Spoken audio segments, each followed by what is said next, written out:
In this guide, I'm going to show you how to turn on or off the grayscale mode on your Android phone. Best method. Intro. First things first, you need to swipe up and open up your settings. And in your settings itself, you need to go ahead and find the digital well-being option. If you scroll down, you will see this right here.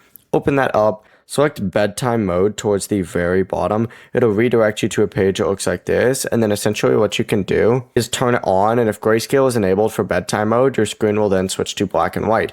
For another method, what you can also do is just back out to the main settings page again, scroll down and select accessibility once you see it. In this section right here, go ahead and select vision enhancement and then select color correction selected. And then you just got to scroll down on here. You'll see grayscale. Turn it on and boom, just like that.